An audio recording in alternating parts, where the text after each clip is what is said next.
Elizabeth Carter stood frozen in the church's grand vestibule, her heart hammering against her ribcage. The murmur of guests waiting inside felt like a tidal wave of pressure crashing against her resolve. The weight of her wedding gown dragged at her, a physical reminder of the life she was about to commit to, a life she no longer wanted. Her breaths came shallow and quick, her palms damp as she clutched her bouquet, the scent of roses turning suffocating. Through the crack of the doors, she glimpsed Richard, her fiancé, standing at the altar, his posture as rigidly perfect as the gold cufflinks glinting in the light. His composed smile held no warmth, no real understanding of the woman he was about to marry. Elizabeth's throat tightened. She had ignored the small doubts for months, brushing off her inner voice telling her she was making a mistake. Now, at the 11th hour, it roared like a storm. She couldn't do it. Her heels clicked against the marble floor as she turned and ran, her veil unraveling and trailing behind her like a ghost. A few startled gasps from bystanders followed her, but she didn't stop. The crisp December air bit at her cheeks as she burst through the church doors, gulping it down like a drowning woman. Tears stung her eyes as she darted toward her car, her movements frantic. Elizabeth fumbled with her keys, her hands trembling so badly that they slipped twice before she managed to start the engine. As she sped away, the opulent streets of the city blurred around her. Guilt and fear coiled tightly in her chest, but beneath them was a tiny flicker of relief. For the first time in months, she had taken control of her life, even if it felt messy and chaotic. Hours passed as she drove aimlessly, the city giving way to winding country roads. The towering buildings and judgmental gazes of society melted into open fields and quiet forests. Yet, as calming as the scenery should have been, Elizabeth's mind raced with the consequences of her actions. Her parents' disappointed faces loomed in her mind. Richard's anger was inevitable, but it wasn't his reaction that scared her. It was the idea of confronting the emptiness she'd feel once the dust settled. The car sputtered and lurched, breaking through her thoughts. No, she muttered, slapping the steering wheel in frustration. She pulled to the side of the road as smoke wafted from the hood.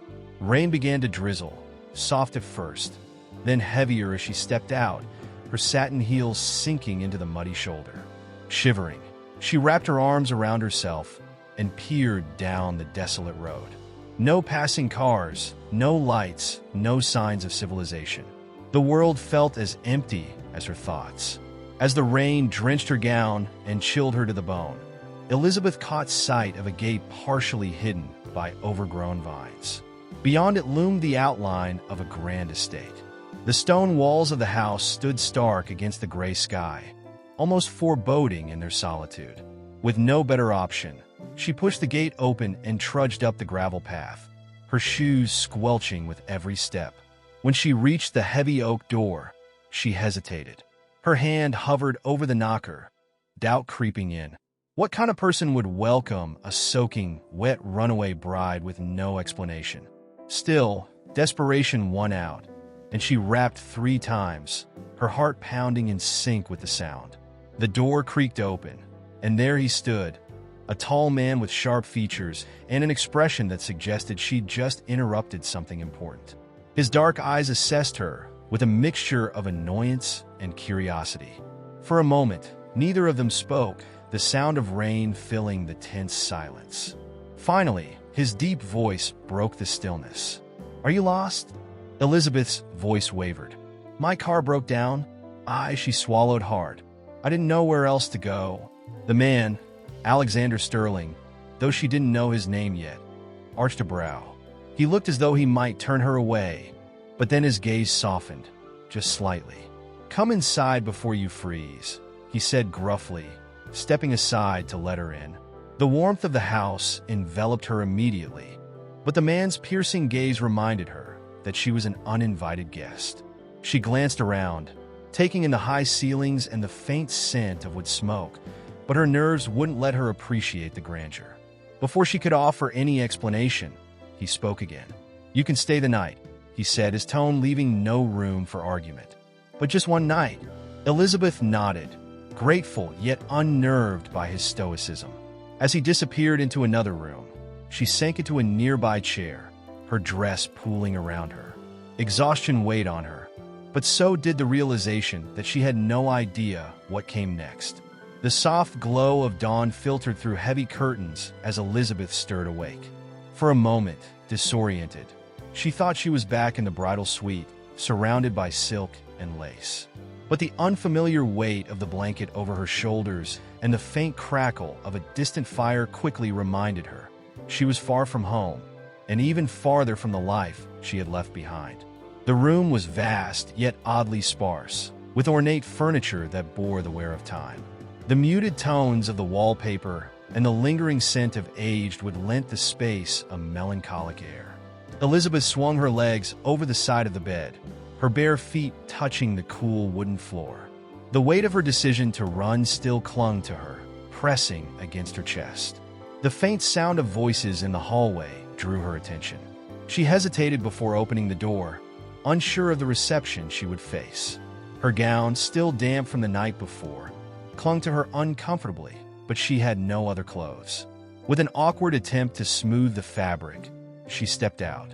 Downstairs, she found Alexander Sterling seated in a high-back chair near the fireplace, his attention fixed on a book. He looked up as she entered the room, his dark eyes sharp and assessing. For a moment, neither spoke. The silence was heavy, broken only by the faint crackle of the fire and the soft ticking of a grandfather clock. "Thank you for letting me stay," Elizabeth said finally, her voice tentative. He closed his book with deliberate slowness. "I trust you slept well," he replied, his tone polite but distant. He didn't wait for an answer before continuing. "Breakfast is in the dining room. Help yourself." There was no warmth in his words, no trace of curiosity about her situation. Elizabeth bit back a retort. She was in no position to demand kindness from a man who had already given her refuge, albeit reluctantly. Instead, she nodded and made her way to the dining room. The long table was set with an assortment of breakfast items: freshly baked bread, fruit, and steaming coffee. A middle-aged woman with a kind smile appeared from the adjoining kitchen. "Ah, you're awake. You must be starving," she said, gesturing for Elizabeth to sit. The woman's warmth was a stark contrast to Alexander's icy demeanor. "I'm Mrs. Gray," she introduced herself, setting a plate before Elizabeth. "Mr. Sterling isn't much for small talk, but don't mind him. He'll warm up eventually." Her reassuring tone made Elizabeth's chest loosen slightly. "Thank you, Mrs. Gray," Elizabeth said, her voice soft but genuine. "I didn't mean to intrude." "Nonsense," Mrs. Gray replied. "We all need a little help sometimes." She gave Elizabeth a knowing look before bustling off, leaving her to eat in peace. The food was delicious, but Elizabeth's appetite waned as the events of the previous day came rushing back. Guilt gnawed at her. She had left Richard humiliated and her family confused. Yet, as much as she tried to summon regret, all she felt was a strange mix of relief and uncertainty. What now? She wondered, staring at the steaming cup of coffee in front of her. Her musings were interrupted by the sound of footsteps. Alexander entered the room, his presence commanding even in silence. He poured himself a cup of coffee and sat at the far end of the table, creating a gulf of space between them. His expression remained unreadable, but his body language spoke volumes. He wasn't a man who welcomed disruptions. "Do you have a plan?" he asked abruptly, breaking the silence. Elizabeth's fork paused midair. "A plan?" she echoed, buying herself a moment to think. She hadn't thought past running. The truth felt too raw to admit, so she hedged. "I just need a little time to figure things out." Alexander raised an eyebrow, his skepticism clear. "Time isn't something I offer freely," he said. "You're welcome to stay for a few days, but after that, you'll need to move on." The bluntness of his words stung, but Elizabeth nodded. "Thank you," she replied, her voice steady despite the turmoil churning inside her. She reminded herself that this was temporary. She didn't need his approval or kindness, she just needed space to breathe. As Alexander rose and left the room, his footsteps fading down the hall, Elizabeth exhaled deeply. She wasn't sure if she felt more hurt or more determined. Either way, She resolved not to let his icy demeanor define her next steps. The estate was quiet now, save for the distant chirping of birds and the faint hum of the wind. Elizabeth stood and wandered to the nearest window, looking out at the sprawling grounds. The gardens were wild, yet beautiful, their untamed nature mirroring the chaos she felt within. For the first time in years, she was alone, truly alone, with no expectations to meet. The thought was terrifying, but also liberating. Mrs. Gray returned moments later, carrying a basket of folded linens. She gave Elizabeth an appraising look before speaking. "You don't have to know everything right now, dear. Sometimes just putting one foot in front of the other is enough." Elizabeth smiled faintly, her fingers grazing the cold glass of the window. "One foot in front of the other," she murmured. It wasn't much, but for now it was enough. Elizabeth woke the next morning to a chorus of birds chirping outside her window, their melody drifting through the cracks of the old estate. The faint scent of freshly tilled earth carried on the breeze, and for a moment, she allowed herself to forget the turmoil that had brought her here.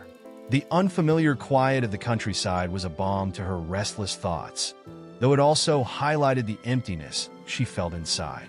After dressing in a simple outfit Mrs. Gray had kindly provided, a soft cotton dress and a pair of sturdy boots, Elizabeth ventured outside.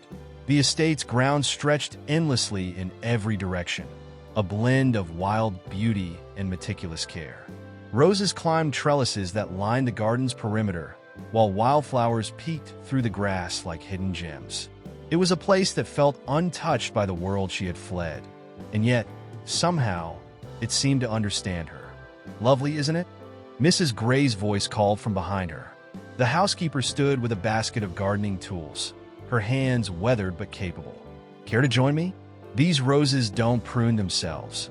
Elizabeth hesitated. Gardening wasn't something she'd ever done. In her former life, such tasks were considered mundane, the kind of thing people like her were too busy or too refined for. But there was no judgment in Mrs. Gray's expression, only a kind invitation. Elizabeth nodded, rolling up her sleeves as she stepped into the flower beds. The soil was cool beneath her fingers, its texture strange but grounding. As Mrs. Gray showed her how to trim the rose bushes, Elizabeth felt the smallest flicker of satisfaction. Each careful snip revealed a healthier plant beneath, and the repetitive motion quieted her racing thoughts. For the first time in weeks, she felt useful, not as a fiancée or a daughter fulfilling expectations, but simply as herself. As they worked, Mrs. Gray shared stories about the estate's history.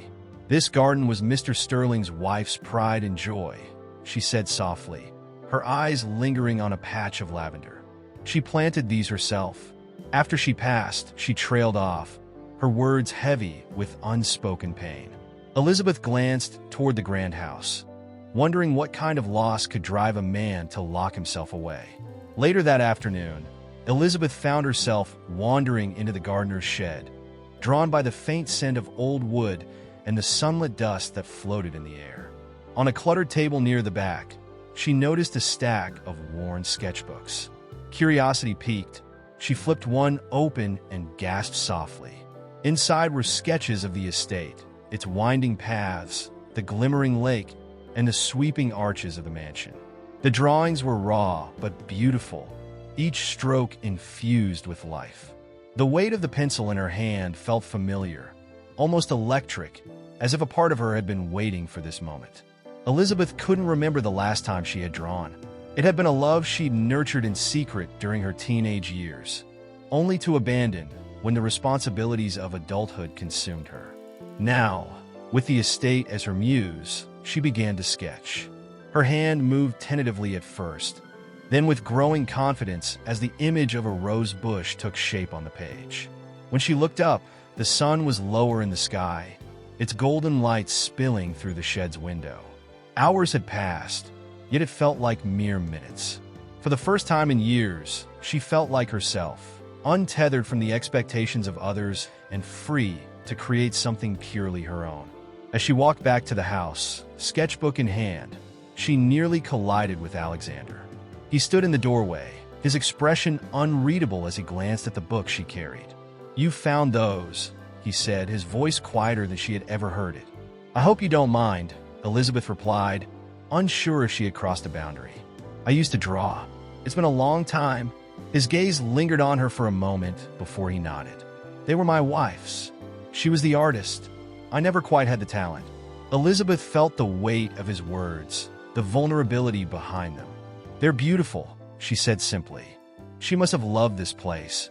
Alexander's lips pressed into a thin line. She did. Too much, perhaps. She poured herself into it. His words held an edge of bitterness, but there was also a hint of admiration, an echo of something he wasn't ready to share. For the rest of the evening, Elizabeth's thoughts swirled with the image of Alexander's wife. Her presence lingered in the estate's every corner, and yet Alexander seemed to carry the heaviest part of her memory. It was a quiet grief, the kind that didn't announce itself but could be felt in every room, every garden path. That night, as Elizabeth sketched by the fire, she thought of the roses she had pruned, the earth beneath her hands, and the pencil strokes on the page. For the first time in a long while, she felt the faintest stirrings of hope. Hope that she could reclaim the parts of herself she thought she had lost. And perhaps, in doing so, she might help Alexander rediscover something he had buried too. The gentle lapping of water against the shore filled the air as Elizabeth stood at the edge of the estate's lake, her bare toes sinking into the soft, damp earth. The sun was high, casting warm light over the still water, turning it into a mirror that reflected the towering trees surrounding it. She took a deep breath, the serenity of the place momentarily soothing the whirlwind of thoughts that always seemed to trail her. Behind her, Alexander's measured footsteps broke the silence.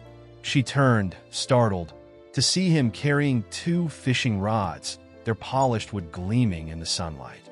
His usual detached expression was softened, a hint of curiosity in his gaze. "Ever been fishing?" he asked, his voice as calm as the lake. Elizabeth shook her head. "Not exactly something I had time for," she admitted, brushing a strand of hair from her face. He smirked faintly. "Then today's your lucky day.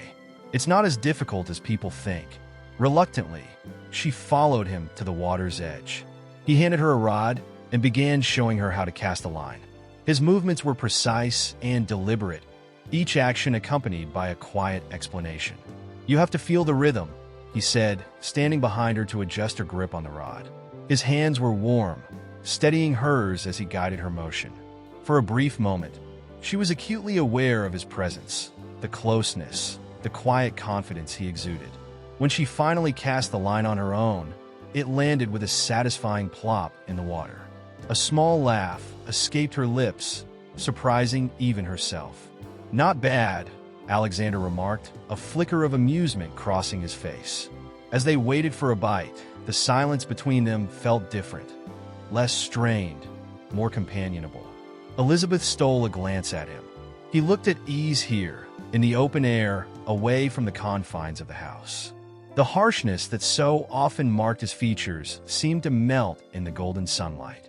"What made you stay here?" she asked softly, the question hanging in the warm air between them. Alexander's jaw tightened, and for a moment, she thought he might ignore her. But then he spoke, his voice low and deliberate. "It's easier to be alone. Out here, the world doesn't demand anything from me." Elizabeth frowned, her fingers tightening around the rod. "But don't you ever miss it? The world? People?" His gaze stayed fixed on the water. "I've seen what people are capable of," he said, his tone tinged with bitterness. "They take. They disappoint. Sometimes it's better to keep them at a distance." Elizabeth let his words sink in, understanding the pain they carried. She thought of her own life, filled with people who demanded, who shaped her into something she didn't recognize. "Not everyone's like that," she said softly. "Some people give more than they take." His eyes finally met hers, searching, as if trying to determine whether she was speaking from experience or idealism. "Maybe," he murmured, though his expression suggested he wasn't convinced. The tension was broken when her line suddenly tugged. "You've got one," Alexander said, his voice carrying a rare note of excitement. She clutched the rod, panicking as it bent under the weight of the fish. "Keep it steady," he instructed, moving closer to help. Together, they reeled it in, their laughter echoing across the lake as the fish flopped wildly on the bank. As Elizabeth released the fish back into the water, she noticed Alexander watching her. "What?" she asked, brushing dirt from her hands. "Nothing," he replied, but there was something softer in his expression, something almost vulnerable. The moment lingered, a fragile thread connecting them in the quiet space they shared. But just as quickly, Alexander turned away, the walls around him snapping back into place. "You're a quick learner," he said, his voice returning to its usual clipped tone. Elizabeth's shoulders sagged slightly, the distance between them palpable again. She knew better than to push, but it didn't stop her from wishing he would let her in, even just a little. As they walked back to the house, the sun dipping lower in the sky, Elizabeth felt a mix of emotions. She had seen a different side of Alexander today, one that hinted at warmth and humor beneath the layers of grief and solitude. But just as she glimpsed it, it disappeared, leaving her unsure if it had been real or simply a fleeting mirage. That night, as she sketched the lake from memory, she thought of his words. People take, people disappoint. She wondered how much loss it had taken for him to believe that so deeply. And yet, she couldn't help but feel a growing determination to prove him wrong. Not for his sake alone, but for hers as well. If there was one thing she had learned since arriving at the estate, it was that life wasn't meant to be lived behind walls, no matter how protective they seemed. The crunch of gravel under tires shattered the tranquil morning at the estate. Elizabeth was in the garden, her hands caked with soil as she planted lavender alongside Mrs. Gray. She froze when the low rumble of an engine reached her ears, an unfamiliar and unwelcome sound in the secluded haven. Her heart sank as a sleek black car came into view, its polished surface gleaming in the sunlight. From the driver's seat emerged Richard, immaculately dressed in a tailored suit that seemed utterly out of place amidst the rustic charm of the estate. His expression was a controlled mask of composure, but Elizabeth recognized the storm simmering beneath. He removed his sunglasses with a deliberate motion, scanning the property until his eyes landed on her. His jaw tightened. "Elizabeth," he called, his voice calm, but with an edge sharp enough to cut. Elizabeth stood slowly, brushing dirt from her hands as a wave of unease swept over her. She felt Mrs. Gray's concerned gaze on her, but there was no hiding from this confrontation. "What are you doing here?" she asked, her voice steadier than she felt. Richard approached, his polished shoes crunching against the gravel. "What am I doing here?" he repeated, a humorless smile tugging at his lips. "I think the better question is, what are you doing here? Running off like a child in the middle of our wedding? Embarrassing me in front of our families?" His tone grew sharper with each word, the composure cracking. Elizabeth bristled at his words. "I didn't run off to embarrass you, Richard," she said, her hands balling into fists at her sides. "I ran because I couldn't go through with it. Because marrying you would have been a lie." Richard's eyes narrowed, his voice dropping into a condescending tone. "A lie? Elizabeth, we've spent years building this relationship. I've given you everything, stability, status, a future. And this," he gestured at her dirt-streaked dress. "This is what you traded for?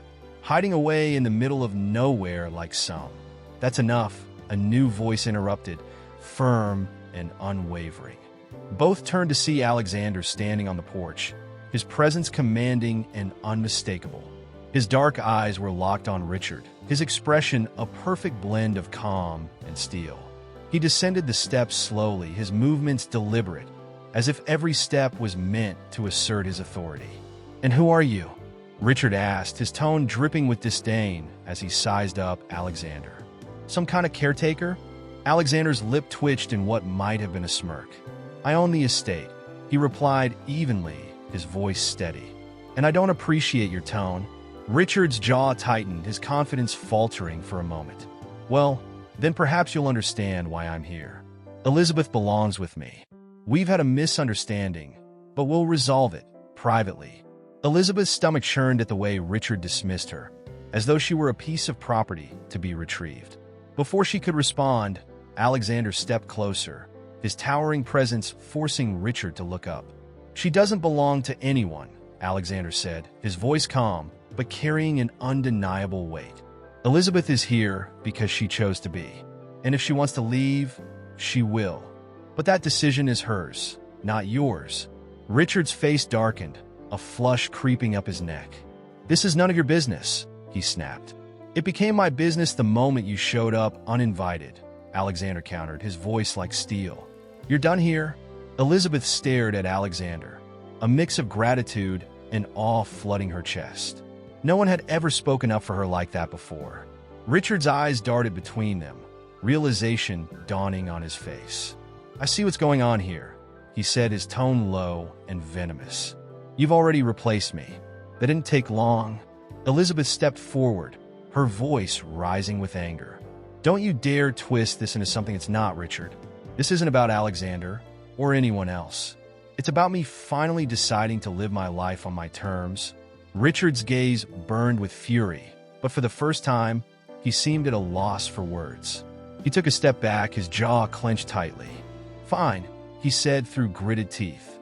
If this is what you want, Elizabeth, don't come crawling back when you realize what you've lost. Without another word, he turned and stormed back to his car, slamming the door so hard the sound echoed across the grounds. The tires screeched as he sped away, leaving a cloud of dust in his wake. For a moment, the silence was deafening. Elizabeth let out a shaky breath, her shoulders sagging under the weight of what had just transpired. She turned to Alexander, who stood a few steps away, watching her with a quiet intensity. You didn't have to do that, she said softly, though her gratitude was evident in her eyes. I did, he replied simply, his gaze steady. No one deserves to be spoken to like that. The warmth in his voice, subtle but genuine, brought tears to her eyes. She looked away quickly, trying to regain her composure. For the first time, she realized she wasn't afraid of Richard anymore. His words no longer held the power they once did. I think I finally closed that chapter, she said, her voice trembling but resolute. Alexander nodded. Good. Now it's time to write the next one. Elizabeth smiled faintly, the weight on her chest lifting just a little. For the first time, she truly believed she could. The late afternoon sun bathed the estate in golden light, casting long shadows across the garden paths. Elizabeth sat on the edge of the fountain, her sketchbook open on her lap. Her pencil moved with a newfound confidence, capturing the wild beauty of the estate's roses as they swayed gently in the breeze. She had started drawing again, not as a way to escape, but to embrace the parts of herself she had forgotten. The quiet crunch of footsteps on gravel broke her focus. She looked up to see Alexander approaching, his hands tucked into the pockets of his dark coat. There was a softness in his expression, one she had come to recognize in the rare moments when he let his guard down. You're not hiding inside today, she teased lightly, her lips curving into a smile. Not today, he replied, stopping a few feet away. I thought I'd see how the artist is doing. Elizabeth gestured to the sketchbook. Not bad, I think. The roses are forgiving subjects. Alexander stepped closer, glancing at her work. His gaze lingered on the page before flicking to her face. It's beautiful, he said simply, the words carrying a weight she didn't expect. Thank you, she said softly, feeling a warmth spread through her chest. For a moment, they stood in companionable silence, the distant chirping of birds filling the air. Finally, Alexander spoke, his voice quieter. You've changed since you came here. Elizabeth tilted her head, studying him. Change how? You're lighter, he said, searching for the right words. Stronger. When you first arrived, it was like you were carrying the weight of the world on your shoulders. Now, it seems like you've found yourself again. She smiled, the truth of his words sinking in. I think I have, she admitted. But I couldn't have done it without this place. Without you, he looked at her, his dark eyes unreadable. You give me too much credit, he said, his voice barely above a whisper. No, I don't, she countered, her tone firm but gentle. You gave me the space I needed to figure out who I am. You may not think that's much, but to me it's everything. Alexander looked away, his jaw tightening. For a moment, Elizabeth thought he might retreat behind his walls again. But then he turned back to her, his gaze steady and unguarded. You've changed me too, you know, he said quietly. I've spent so long convincing myself that solitude was safer, that letting people in wasn't worth the risk. And then you came along and turned everything upside down." Elizabeth's breath hitched at the raw honesty in his words. She closed the sketchbook, setting it aside as she stood. "Maybe it's not about being safe," she said, taking a step closer to him. "Maybe it's about being brave enough to take the risk anyway." For a moment, they stood in the golden light, the space between them charged with unspoken emotions. Then, slowly, Alexander reached out, his hand brushing hers. "You make me want to try," he said, his voice barely audible. A smile spread across Elizabeth's face, warm and genuine. "Then let's try together." The simplicity of the words held a promise, one that didn't need grand gestures or declarations. It was enough, a shared understanding, a leap of faith taken hand in hand. That evening, as the sun dipped below the horizon, they walked together through the gardens. Elizabeth told Alexander about her plans to expand her sketches into a full series and host an exhibition in the nearby town. Alexander spoke of his idea to open parts of the estate to the public, allowing others to experience the healing serenity it offered. As they strolled past the lake, their reflections shimmered on the water's surface, side by side. The estate, once a place of isolation, had become a sanctuary for growth, connection, and love. When they returned to the house, Alexander paused at the door, looking back at the sprawling grounds. "This place feels different now," he said, his voice thoughtful. Elizabeth nodded, slipping her hand into his. "Because we're different now." They stepped inside together, their silhouettes framed by the warm glow of the house. The estate, much like their lives, was no longer a place of solitude, but a canvas for new beginnings. And with every step forward, they painted their future with the colors of hope, love, and resilience. I know you guys have already subscribed till now, but if you have not, do like, share, and subscribe.